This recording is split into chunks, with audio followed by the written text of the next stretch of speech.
I'm hot.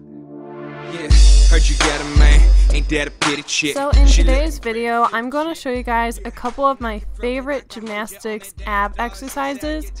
I always like to change up my workouts, and I have to say gymnastics is always the #1 hardest workout for me to do. So this first exercise will be on a low bar, and what you're going to do is it's basically a decline crunch.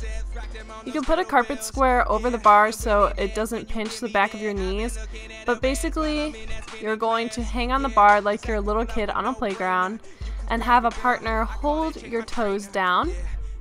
You could do this by yourself, but I prefer having a partner, and then simply just do some crunches up. You don't want to swing as much as you see Taylor doing right here.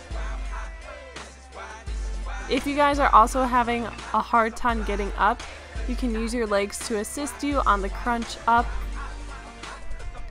Out of a 1 to 10 scale, I have to say this exercise is the hardest to do, but it is the most effective. Every time I do this, I definitely get sore the next day.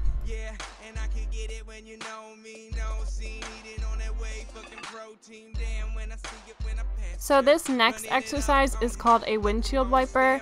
All you really need is to hang on the low bar in a glide position, and you're going to place an object in front of you, and in a pike you simply just tap your toes on either side like a windshield wiper. Now if this is pretty difficult for you to do, you can also do it in a bent position or a tuck position. I love these for the obliques, but also just hurts all of your abdominal muscles in general. This next exercise is just a basic piked leg lift. The goal of this is to get your toes to touch the bar without swinging too much. This is great for the lower abs. You'll find that you can't do too many reps of this exercise though, because it does take a lot out of you. What you're not supposed to do is swing and kick up like this. Kind of reminds me of CrossFit, but this next exercise is a reverse crunch. If you guys are gymnasts, all you have to do is a candlestick. I'm sure you know what that position is, but you do a candlestick and then push your hips as high as you can to the ceiling and holding on to the end of the balance beam just to keep you stable and from moving all over the place. But if this move is too hard for you to do, you can also just do a basic reverse crunch. Lift your butt up into a candlestick position. I'm just holding onto the floor to help myself guide my toes to the ceiling and trying to not swing too much into it. The next exercise you see Taylor doing is a straddle beam walk. You're going to try to push your butt up off the beam and straddle like you're on a horse and walk. This is really difficult, not only for your abs but also your quads.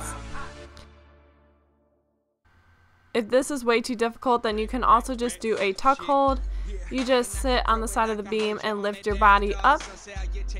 But to make this even harder, you can hold a pike, and I recommend doing these exercises for at least 20 seconds.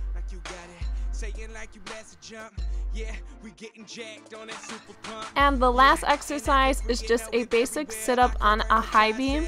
The reason why I love doing sit-ups on a high beam is I find that you have to squeeze your core and really just squeeze everything in your body to make sure you don't fall off.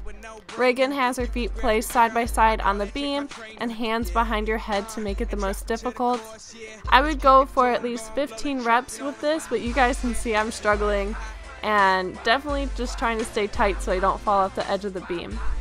So I hope you guys enjoyed this video and tried some of these exercises at your gymnastics gym or just wherever you guys can go for an open gym. And thank you so much for watching. Good luck.